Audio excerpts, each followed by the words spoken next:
गुरु प्यारी साध संगत जी, आपका स्वागत है आपका गुरु नानक साखी चैनल पर, जहां हम गुरु नानक देव जी की शिक्षाओं को कहानियों के माध्यम से आपके दिल तक पहुंचाते हैं। आज की साखी में हम एक गहरे सवाल का जवाब खोजेंगे, मनुष्य की मृत्यु क्यों होती है। ये कहानी लाहौर के एक धनी व्यापारी की है, जिसके मन में मृत्यु का भय घर कर गया था। आइए गुरु नानक देव जी की बानी और उनके जीवन के प्रसंगों से जाने कि मृत्यु कोई अंत नहीं, बल्कि आत्मा की अनंत यात्रा का हिस्सा है। अगर आप इस चैनल पर नए हैं तो कृपया सब्सक्राइब करें, लाइक करें और घंटी का बटन दबाएं ताकि हर नई साखी आप तक पहुंचे। चलिए शुरू करते हैं। लाहौर के हलचल भरे शहर में जब मुगल साम्राज्य पंजाब के मैदानों पर अपनी लंबी छाया डाल रहा था, राज सिंह नाम का एक समृद्ध व्यापारी रहता था। राज बहुत धनी व्यक्ति था। उसके कारवां चीन से रेशम, मालाबार तट से मसाले और गोलकुंडा की खदानों से रत्नों से लदे रहते थे।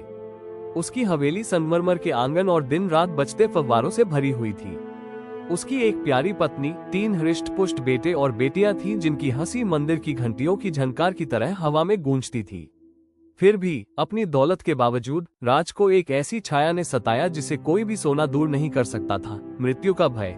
यह एक दुर्भाग्यपूर्ण शाम को शुरू हुआ जब राज के बुजुर्ग पिता, जो एक धर्मपरायण व्यक्ति थे और जिन्होंने अपने जीवन के अंतिम वर्ष वाहेगुरु का नाम जपते हुए बिताए, ने अंतिम सांस ली। जब परिवार चिता के चारों ओर इकट्ठा हुआ और शरीर को लपटों में जलते हुए देखा, तो राज के दिल में एक सिहरन सी दौड़ गई। हमें क्यों मरना है, उसने हवाओं से फुसफुसाया। जन्म, दुख और विस्मृति के इस अंतहीन चक्र का उद्देश्य क्या है। पुरोहित प्राचीन ग्रंथों से कर्म और पुनर्जन्म के मंत्रों का जाप कर रहे थे, लेकिन उनके शब्द खोखले लग रहे थे, मानो किसी खाली कुएं की गूंज। राज के मन में सवालों की बाढ़ आ गई। ईश्वर की छवि में रचा गया मनुष्य क्षय का शिकार क्यों होता है। साम्राज्य क्यों बनाए जाते हैं और उन्हें पीछे छोड़ जाते हैं। निराशा में उसने जवाब ढूंढने की कसम खाई, चाहे इसके लिए उसे कोई भी कीमत चुकानी पड़े। राज की खोज की खबर बाजारों में फैल गई और जल्द ही हरप्रीत नाम का एक घुमक्कड़ गायक उसके दरवाजे पर आ पहुंचा। हरप्रीत कोई साधारण कवि नहीं था, वो गुरु नानक देव जी का शिष्य था, जो सिख धर्म के प्रबुद्ध संस्थापक थे, जिन्होंने ईश्वर की एकता, कर्मकांडों की निरर्थकता और सत्य, संतोष और भक्ति से भरा जीवन जीने के महत्व का उपदेश देते हुए दुनिया भर की यात्रा की थी। हरप्रीत एक रेबाब, एक तारवला वाद्य लिए हुए था और उसकी आंखें गुरु के शब्दों के ज्ञान से चमक रही थी, दिव्य भजन जो भ्रम के पर्दे को चीर देते थे। व्यापारी साहब, हरप्रीत ने झुककर कहा, मैंने सुना है कि आप ये समझने की कोशिश कर रहे हैं कि मनुष्य क्यों मरता है। मुझे अपने गुरु नानक देव जी, जिन्होंने गुरु ग्रंथ साहिब जी में शाश्वत सत्य प्रकट किए थे, की शिक्षाओं से बुनी एक कहानी सुनाने की अनुमति दें। ये केवल नश्वरता की कहानी नहीं है, बल्कि माया के भ्रम, अहंकार की जकड़न और एक अनंत सृष्टिकर्ता के साथ विलय के मार्ग से आत्मा की यात्रा की कहानी है। ध्यान से सुनो, क्योंकि इस कहानी में तुम्हारी पीड़ा का उत्तर निहित है। राज ने हरप्रीत को अपने भव्य हॉल में आमंत्रित किया, जहां सेवकों ने मिठाइयों और फलों की दावतें सजाई। जैसे ही सूरज क्षितिज के नीचे डूबा, जालीदार खिड़कियों से सुनहरी छटा बिखेरते हुए हरप्रीत ने अपना रेबाब बजाया और कहानी शुरू की। बहुत समय पहले तलवंडी के हरे भरे गांव में, जहां रावी नदी खेतों में राज छुपाती थी, करण नाम का एक युवक रहता था। राज सिंह, आपकी तरह करण को भी स्वास्थ्य, धन और परिवार का आशीर्वाद प्राप्त था। वो अपने पूर्वजों से विरासत में मिले विशाल खेतों की देखभाल करता था और उसके खलिहान गेहूं और चावल से लदे रहते थे। लेकिन करण भी इसी सवाल से त्रस्त था, इंसान क्यों मरता है। उसने पक्षियों को आकाश में आजादी से उड़ते देखा, बस शिकारियों के तीरों का शिकार होने के लिए। उसने विशाल ओक के पेड़ों को सदियों तक खड़े देखा, फिर भी अंततः समय की कुल्हाड़ी के नीचे मुरझाते देखा। अगर सब कुछ खत्म होना ही है, उसने सोचा, तो जीने का क्या मतलब है। एक दिन जब करण नदी के किनारे प्रकृति की सुंदरता में सुकून की तलाश में घूम रहा था, तो उसकी नजर एक बेर के पेड़ के नीचे बैठी एक शांत आकृति पर पड़ी। उस व्यक्ति ने सादा सफेद वस्त्र पहने थे, उसकी दाढ़ी ज्ञान के झरने की तरह बह रही थी और उसकी आंखों में सागर की गहराई थी। ये गुरु नानक देव जी ही थे, जो अपनी एक उदासी, सत्य का प्रकाश फैलाने की आध्यात्मिक यात्रा पर तलवंडी आए थे। करण हिचकिचाते हुए उनके पास आया और प्रणाम किया। हे ज्ञानी, उसने कहा, मैं करण हूँ, एक किसान जो मृत्यु की पहेली से त्रस्त है। जीवन और सपनों से भरपूर मनुष्य धूल में क्यों मिल जाता है। क्या ये देवताओं का दंड है, भाग्य का क्रूर मजाक। गुरु नानक देव जी धीरे से मुस्कुराए, उनकी आवाज एक मधुर धुन जैसी थी। करण, मेरे बच्चे, मृत्यु कोई दंड नहीं है, नहीं कोई मजाक। ये ईश्वरीय हुक्म है, एकमात्र सच्चे ईश्वर, एक ओंकार की इच्छा जो निराकार, कालातीत है और समस्त सृष्टि में व्याप्त है। आओ मेरे साथ बैठो और मैं तुम्हें सत्य के चश्मे से समझाऊंगा, मिथक के चश्मे से नहीं। जैसे ही वे नदी के किनारे बैठे, गुरु नानक ने रहस्य सुलझाना शुरू किया। समझ लो, कर्म कि मनुष्य इसलिए मरता है क्योंकि वह जन्म और मृत्यु के चक्र, जिसे संसार कहते हैं, से बंधा है। ये चक्र कर्म, पिछले जन्मों के कर्म और माया, भौतिक संसार की माया से आसक्ति द्वारा संचालित होता है। आत्मा या आत्मा शाश्वत है, दिव्य परमात्मा की एक चिंगारी है, लेकिन शरीर में बंद होकर यह अपने वास्तविक स्वरूप को भूल जाती है और अहंकार, इच्छाओं और संपत्ति से चिपकी रहती है। जैसा कि शब्द में कहा गया है, ये शरीर स्वप्न के समान है, क्षण भर में यह नष्ट हो जाता है। मृत्यु हमें इस अनित्यता की याद दिलाने, आत्मा को मुक्ति की ओर प्रेरित करने के लिए आती है। करण ने अपनी भौहें सिकोड़ ली। लेकिन गुरुजी, ऐसा चक्र क्यों रचा? इस रूप में अनंत जीवन क्यों नहीं देते? गुरु ने बेर के पेड़ से एक पत्ता तोड़ा और उसे ऊपर उठाया। देखो कर्ण, ये पत्ता, ये बसंत में अंकुरित होता है, गर्मियों की हवा में नाचता है, पतझड़ में सुनहरा हो जाता है और सर्दियों में गिर जाता है। क्या ये हमेशा के लिए मर जाता है? नहीं, इसका सार पृथ्वी पर लौट जाता है, नए जीवन का पोषण करता है। इसी प्रकार शरीर मर जाता है क्योंकि यह 5 तत्वों पृथ्वी, जल, अग्नि, वायु और आकाश से बना है, जिन्हें अपने स्रोत की ओर लौटना ही होता है। हालांकि आत्मा अपने कर्मों के आधार पर पुनर्जन्म लेती हुई यात्रा करती रहती है। अच्छे कर्म उच्च जन्मों की ओर ले जाते हैं, बुरे कर्म दुख की ओर। लेकिन अंतिम लक्ष्य मुक्ति है, इस चक्र से मुक्ति जो सिमरन, स्मरण, कीरत, ईमानदारी से काम और वंश छकना दूसरों के साथ बांटना के माध्यम से ईश्वर को प्राप्त करने से प्राप्त होती है। उदाहरण के लिए गुरु नानक देव जी ने अपने अनुभवों से एक दृष्टांत साझा किया। एक बार सुल्तानपुर में अपनी यात्रा के दौरान मैंने नवाब के लिए एक दुकानदार के रूप में काम किया। वहाँ मेरी मुलाकात दुनी चंद नाम के एक धनी साहूकार से हुई, जो रेशम के झंडे जमा करता था, जिनमें से प्रत्येक 1 लाख रुपये का होता था। उसे विश्वास था कि उसका धन उसे मृत्यु से बचाएगा।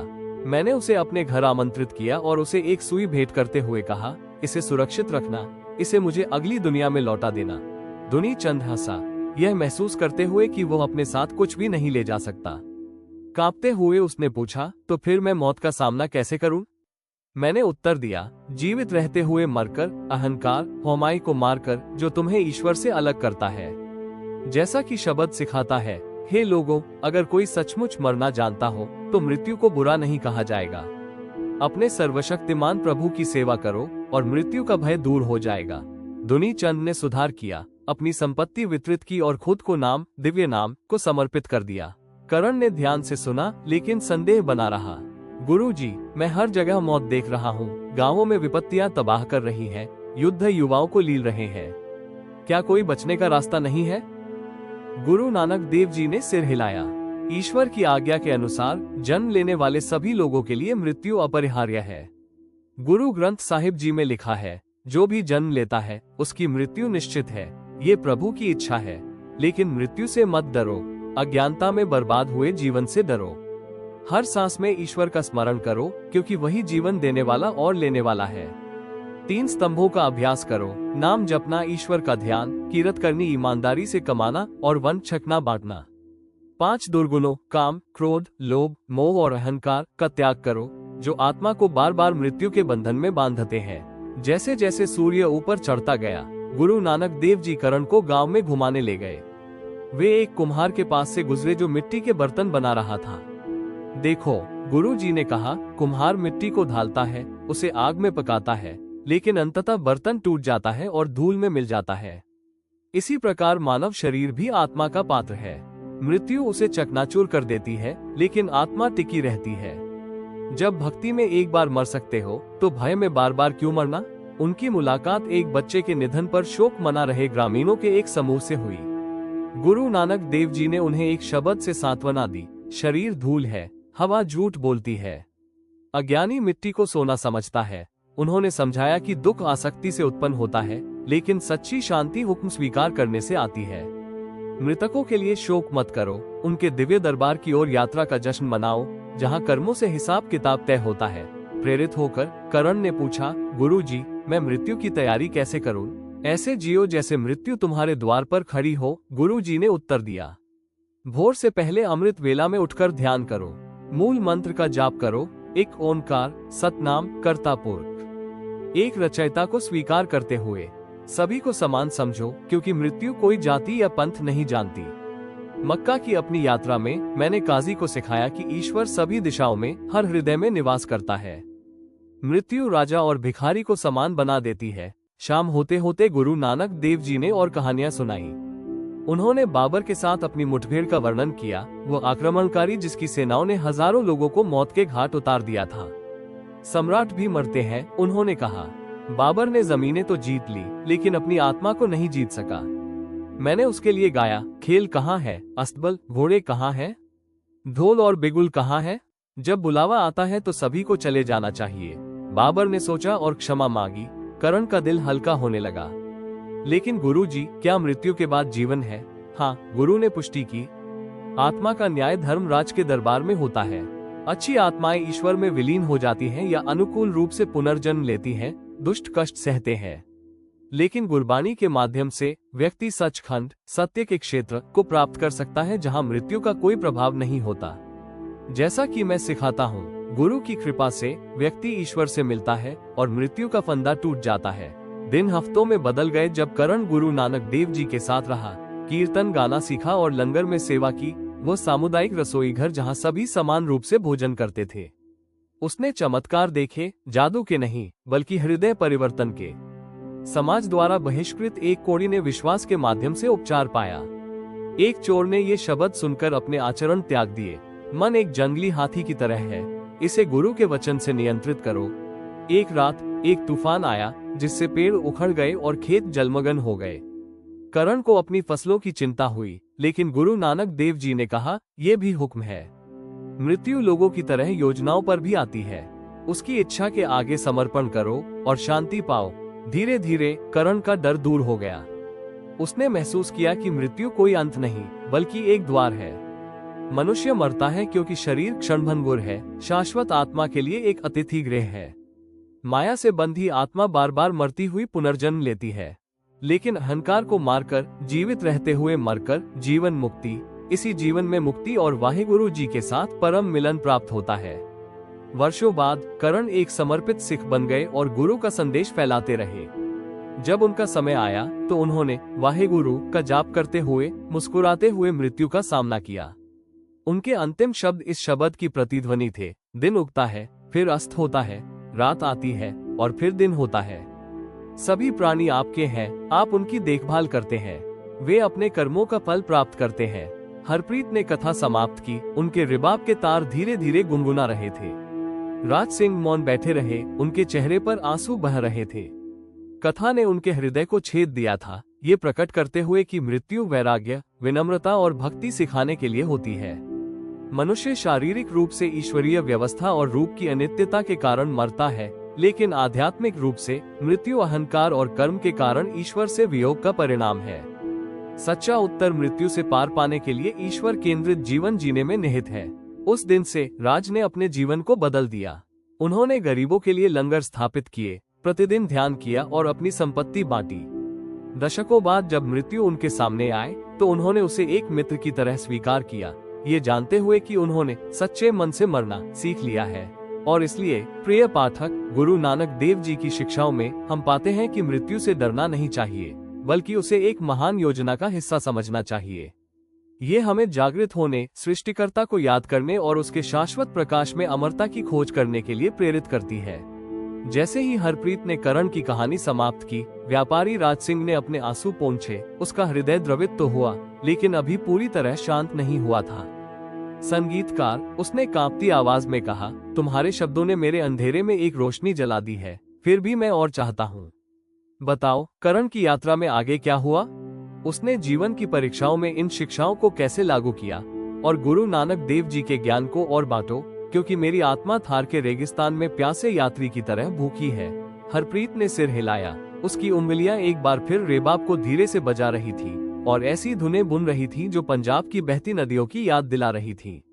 बहुत अच्छा साहिब, कहानी करण के ज्ञानोदय के साथ समाप्त नहीं होती, ये कीचड़ में कमल की तरह खिलती है। मैं आगे बढ़ता हूँ। गुरु नानक देव जी की बानी के असीम सागर से, उस दिव्य कविता से जो हमें मृत्यु के कारण और पालौकिक जीवन जीने के तरीके के बारे में बताती है। गुरु नानक देव जी के साथ अपने परिवर्तनकारी दिनों के बाद करण एक नए जोश के साथ अपने गांव लौट आया। अब वो केवल लाभ के लिए जमीन नहीं जोतता था, वो हर हल को वाहेगुरु को अर्पित की गई किर्त यानी ईमानदारी से की गई मेहनत के रूप में देखता था। वो अमृत वेला में उठकर सिमरन में डूब जाता और मूल मंत्र दोहराता, एक ओंकार, सतनाम, कर्ता पुरख, निरभौ, निर्वैर, अकाल मूरत, अजूनी, साइभन, गुरप्रसाद।